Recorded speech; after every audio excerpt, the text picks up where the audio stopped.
आप में से आज तक कभी किसी ने गौर किया है कि जो बिलबोर्ड्स होते हैं, जो सड़कों के लेफ्ट राइट पे या घरों में भी अक्सर ऊपर आपको लगे हुए बड़े बड़े बोर्ड्स नज़र आ रहे होते हैं जिन पे इश्तेहारात होते हैं, उनकी लोकेशन कौन डिसाइड करता है?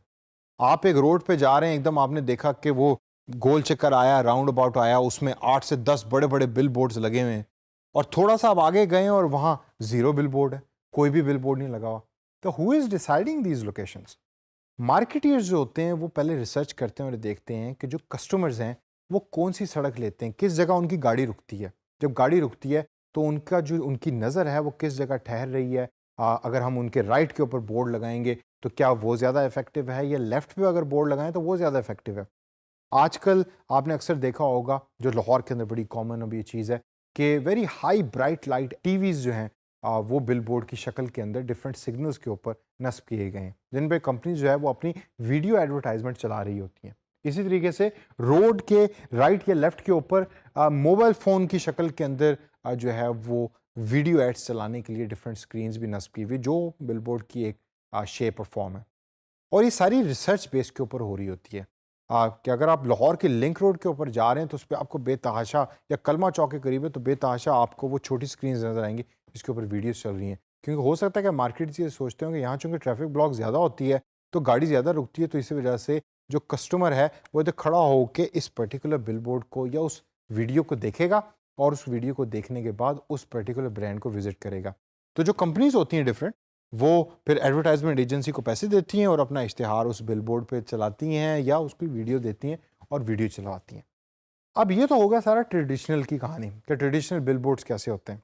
जब हम डिजिटल की बात करें तो डिजिटल इन्वायरमेंट में कस्टमर जर्नी मैपिंग का एक कॉन्सेप्ट है जो बहुत ही ज़्यादा इंपॉर्टेंट है। कस्टमर जर्नी मैपिंग से मुराद ये है कि आप अपने कस्टमर का जो पूरा सफ़र है लास्ट पॉइंट तक पहुंचने का, उसको मैप करते हैं। उसको देखते हैं कि वो कहाँ से शुरू हुआ और कहाँ तक पहुंचा और किस किस रास्ते से होता हुआ आया है। इसका फ़ायदा क्या है? फ़ायदे के ऊपर थोड़ी देर में हम बात करेंगे, लेकिन कस्टमर जर्नी मैपिंग में क्या क्या चीज़ें आती हैं, सबसे पहले ये स्टेप बाय स्टेप प्रोसेस होता है। It goes from one step to second, second to third and third to fourth.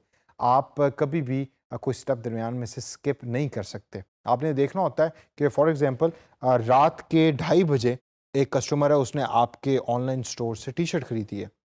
तो वो 2:30 बजे खरीदी किस तरीके से? क्या ऐसी चीज़ है कि रात के 2:30 बजे उस कस्टमर को मोटिवेट उसने किया कि वो आपकी वेबसाइट पे आया और आके उसने वहाँ से टी-शर्ट खरीदी? मैं बैठा क्रिकेट मैच देख रहा था, क्रिकेट मैच ख़त्म हुआ, अब मैं फ़ारिग था, मुझे नींद नहीं आ रही थी, तो I turn on my laptop, मैं अपनी फेसबुक फ़ीड को देख रहा हूँ, वहाँ मैंने डिफरेंट इश्तिहारात देखे, उसमें से एक इश्तिहार आपका था। मैंने देखा कि जी प्राइसिंग बड़ी इंटरेस्टिंग लग रही है, सो आई क्लिक्ड ऑन दैट एड। वो मुझे ले गया आपकी वेबसाइट के ऊपर। अब वेबसाइट पे मैंने डिफरेंट टी-शर्ट्स देखी, उन टी-शर्ट्स की प्राइस भी बड़ी अट्रैक्टिव थी, सेल लगी हुई थी मे बी, और मैंने उनमें से एक टी-शर्ट को सिलेक्ट किया, सिलेक्ट करने के बाद उसकी डिफरेंट डिटेल्स को एंटर किया, एंटर करने के बाद उसको ऑर्डर किया and my order is complete. और उसको ऑर्डर करने के बाद I went back to my Facebook and started doing something else. अब ये तमाम जो चीज़ें मैंने की, ये पूरे का पूरा एक जर्नी है। अब इसको समझने के लिए बहुत ज़रूरी है कि आप वो तमाम स्टेप्स देखें कि कस्टमर किस किस जगह से किन रीजंस की वजह पे आपकी उस वेबसाइट पे आया और उसने वो परचेज किया। अनटिल कन्वर्जन, ये बड़ा इंपॉर्टेंट पॉइंट है कि स्टेप बाय स्टेप तो है, लेकिन अनटिल कन्वर्जन, कन्वर्जन से मुराद ये है कि वो परचेज जो हो चुकी है या वो कंटेंट जो रीड हो चुका है और उसने उस आर्टिकल को या उस पर्टिकुलर पेज को बंद कर दिया, तो वो कन्वर्जन कंप्लीट हो गई है। आपने डिजिटल टच पॉइंट्स देखने होते हैं, जो तीसरा बड़ा इंपॉर्टेंट एस्पेक्ट है कस्टमर जर्नी मैपिंग का। टच पॉइंट्स वो जगह होती हैं कि जो की हैं एक जर्नी के अंदर, वो टर्न, वो सिग्नल कि जो आपकी मंजिल तक पहुंचने के लिए आता है दरमियान में रास्ते में, उसको हम टच पॉइंट कहते हैं या डिजिटल टच पॉइंट कहते हैं डिजिटल इन्वायरमेंट में। अब कस्टमर जर्नी मैपिंग के अंदर जो तीन चीज़ें बहुत ज़्यादा ज़रूरी हैं, उसमें पहली चीज़ आती है एक्सपेक्टेशंस, सेकंड इज़ एक्सपीरियंस और थर्ड आर रिफ्लेक्शंस। कस्टमर की एक्सपेक्टेशन सबसे पहले आप कस्टमर जर्नी में देखते हैं। कस्टमर की एक्सपेक्टेशन क्या होती है? फॉर एग्जांपल कस्टमर की एक्सपेक्टेशन ये है कि मैं जब इस यूट्यूब पेज को विजिट करूंगा तो उस यूट्यूब के ऊपर जो कंटेंट पब्लिश्ड है उसकी वीडियो क्वालिटी बहुत अच्छी होगी, उसकी ऑडियो क्वालिटी बहुत अच्छी होगी। बल्कि फॉर एग्जांपल अगर हम इसी वीडियो को देख लें, अगर इसकी ऑडियो क्वालिटी में कोई मसला है, ये वीडियो क्वालिटी में मसला है, या हो सकता है कि आपने ये सोचा हुआ था कि शायद इसकी वीडियो क्वालिटी तो 1080p होगी या हाई डेफिनेशन होगी, और एक दिन जब आपने वीडियो पे क्लिक किया तो आपके सामने एक मोबाइल से रिकॉर्डेड एक वीडियो चल रही है जिसकी क्वालिटी कोई अच्छी नहीं है और आपको पता भी नहीं लग रहा कि आपको पढ़ा कौन रहा है। तो आपका एक्सपीरियंस अच्छा नहीं रहेगा, क्योंकि आपकी एक्सपेक्टेशन तो कुछ और थी और जब एक्चुअल वो चीज़ आपके सामने आई तो वो आपकी एक्सपेक्टेशन को मैच नहीं कर सकी। So your experience is not good. इसलिए जब कस्टमर जर्नी मैपिंग को आप डिसाइड कर रहे हैं तो उसमें आपने ये देखना है कि कस्टमर की एक्सपेक्टेशंस क्या हैं, और उन एक्सपेक्टेशन को जहन में रखते हुए आप आगे चलते हैं और आगे चल के एक्सपीरियंसेस को डिज़ाइन करते हैं और डिफ़ाइन करते हैं। अब जब एक एक्सपेक्टेशन कस्टमर ने आपके पर्टिकुलर ब्रांड के साथ एसोसिएट कर दी है, वो उन्हीं एक्सपेक्टेशंस के इर्द-गिर्द अपने एक्सपीरियंस को बनाने की कोशिश करता है। अगर मैं किसी का वीलॉग देखता हूँ, यानी वीडियो लॉग रेगुलरली देखता हूँ या कोई टीवी शो देखता हूँ यूट्यूब के ऊपर, तो मेरा क्या एक अपना एक्सपेक्टेशन के साथ अपना एक एक्सपीरियंस का एक म्यार है। मैं चाहता हूँ कि एक सर्टेन एक्सपीरियंस है जो हर बार मुझे उस पर्टिकुलर वीडियो लॉग से मुझे मिले या उस टीवी शो से मुझे मिले। यहाँ अगर हम पाकिस्तान और इंडिया के क्रिकेट मैच की एग्जांपल दें तो वो गलत नहीं होगी। हमेशा पाकिस्तान और इंडिया का जब भी कोई क्रिकेट मैच होता है तो हमारी एक्सपेक्टेशंस होती हैं उस मैच के साथ, और उन एक्सपेक्टेशन के साथ हम चाहते हैं कि हमारे एक्सपीरियंसेस भी एसोसिएट हो। तो आपने जब as a digital marketer customer journey mapping बनाना है या कस्टमर जर्नी मैपिंग का डॉक्यूमेंट बनाना है, तो सबसे पहले आपने देखना है कस्टमर की एक्सपेक्टेशंस क्या हैं और कस्टमर कौन कौन से एक्सपीरियंसेस चाहता है उन एक्सपेक्टेशन से रिलेटेड। और लास्ट के अंदर रिफ्लेक्शंस। रिफ्लेक्शन से मुराद ये है कि एक्सपेक्टेशंस भी हैं और एक्सपीरियंसेस भी हैं, लेकिन जब वो एक्सपीरियंसेस हो गए हैं तो उनको रिफ्लेक्ट कस्टमर किस तरीके से कर रहा है और उनका फीडबैक कस्टमर क्या दे रहा है। इन तीनों चीज़ों को जब आप लेके चलेंगे और कस्टमर जर्नी मैपिंग के अंदर इंक्लूड करेंगे तो आप एक बड़ा कॉम्प्रिहेंसिव किस्म का वो पूरे का पूरा सफ़र कस्टमर का देख सकते हैं जो कस्टमर ने यूज़ किया है कन्वर्जन तक पहुंचने के लिए। अब ये तो हो गया कस्टमर जर्नी मैपिंग, लेकिन इसमें कॉम्प्लेक्सिटीज़ क्या क्या हैं? वो कौन-कौन सी ऐसी चीज़ें हैं कि जो आपको तंग कर सकती हैं कस्टमर की जर्नी को मैप करने के लिए? सबसे मोस्ट इम्पॉर्टेंट और सबसे मुश्किल कॉम्प्लेक्सिटी है वो है एवरी कस्टमर इज़ डिफरेंट। हर बंदा डिफरेंट है। अब फॉर एग्जांपल एक 50 साल का बंदा है, वो आपकी वेबसाइट को यूज़ कर रहा है और आपने वेबसाइट बड़ी मॉडर्न एंड ट्रेंडी बनाई हुई है। उसको समझ ही नहीं आ रही कौन सा बटन कैसे क्लिक करना है और वो फ्रस्ट्रेट हो जाएगा वहाँ जाकर। इसी तरीके से कोई यंग बंदा है और वो आपकी वेबसाइट पे विज़िट करता है और आपकी वेबसाइट बड़ी बोरिंग है, तो वो he is not going to like your website, he is going to leave your website. इसीलिए इंपॉर्टेंट ये है कि आप देखें कि आपके जो पर्टिकुलर वेबसाइट या फेसबुक है या आपका बिजनेस है उसका कस्टमर है कौन और उसके रिलेटेड अपने कंटेंट को बनाएं। तो पहली कॉम्प्लेक्सिटी है different customer have different journeys, different experiences, लेकिन उन जर्नीज को फाइंड आउट आपने करना है थ्रू रिसर्च और देखना है कि उन जर्नीज को फाइंड आउट करके आप किस तरीके से बेहतर बना सकते हैं। सेकेंड कॉम्प्लेक्सिटी जो बड़ी इंपॉर्टेंट है वो है different context.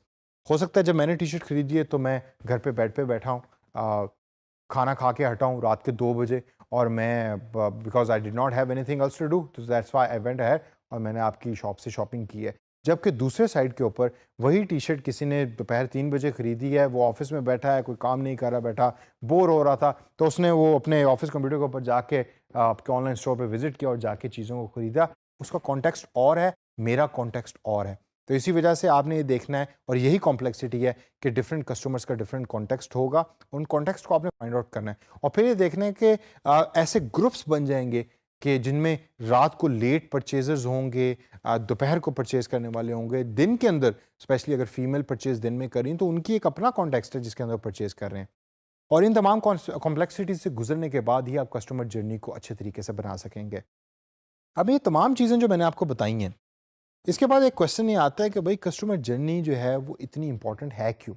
Why do we actually need customer journey? सबसे पहली चीज़ जो इसके अंदर इंपॉर्टेंट है and why is it important is के it gives you a very focused approach to all the strategies जो आप बना रहे हैं।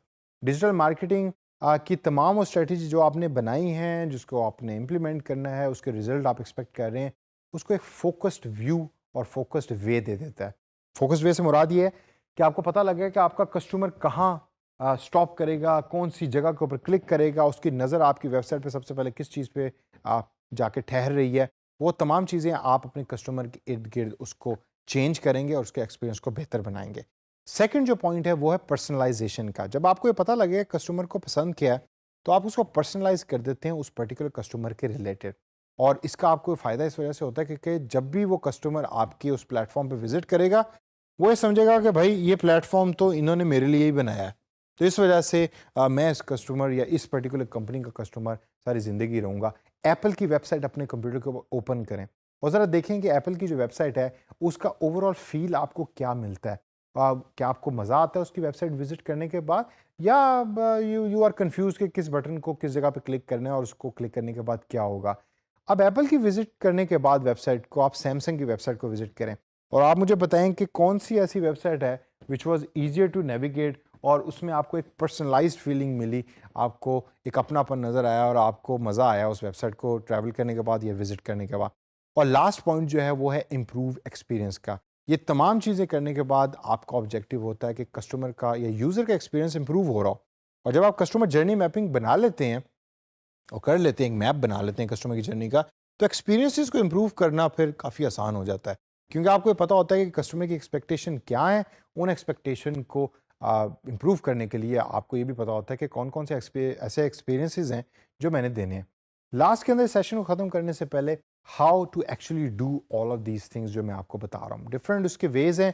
सबसे पहला उसका वे है कि you create digital data points या digital touch points. You create data points वो होते हैं जो आपको गूगल, जब हम एनालिटिक्स की बात कर रहे थे या गूगल एडवर्ड्स की बात कर रहे थे, एडसेंस की बात कर रहे थे, तो उसके अंदर डिजिटल बैक एंड के अंदर कोडिंग में या कोड के अंदर ऐसे टच पॉइंट्स क्रिएट हो जाते हैं कि जो एनालिटिकल यानी कि डाटा ट्रांसफर कर रहे होते हैं और आपको बता रहे होते हैं कितने यूज़र्स आए, कितने यूज़र्स आपके इस पेज से गुजरे, और वो पूरा एक जर्नी आपको बता रहे होते हैं कि यूज़र कौन सी वेबसाइट से आया, गूगल से आया, किसी और वेबसाइट से आया, कौन सी ऐड पर क्लिक किया, ऐड पे किस जगह पे क्लिक किया, और ऐड पे उस जगह पे क्लिक करने के बाद आपकी कौन सी वेबसाइट पे लैंड किया और फिर कौन से पेज पे क्लिक किया। ये पूरे का पूरा डाटा सेट होता है, डाटा पॉइंट्स होते हैं जिसको आप बना रहे होते हैं। Second and most important is research. You carry out research, you find out कि आपका कस्टमर क्या कर रहा है, और जितना आप रिसर्च करेंगे उतना ही जर्नी आपके कस्टमर का मैप अच्छे तरीके से होगा। और लास्ट और बड़ा इंपॉर्टेंट पॉइंट है map extensive and change optimal. आपने हमेशा मैपिंग एक्सटेंसिव तरीके से करनी है, डिटेल्ड मैपिंग करनी है। आपके जो ऑफिस का कमरा है या आपके घर का कमरा है उसकी दीवारों के ऊपर बड़े बड़े चार्ट्स लगे होने चाहिए जिसके ऊपर कस्टमर की जर्नी बता रही हो कि वो सुबह इतने बजे उठा, इतने बजे उसने अपने मोबाइल का फेसबुक खोला, यहाँ से उसने ये ऐड देखी। ये तमाम चीज़ें आपने एक्सटेंसिवली करनी है।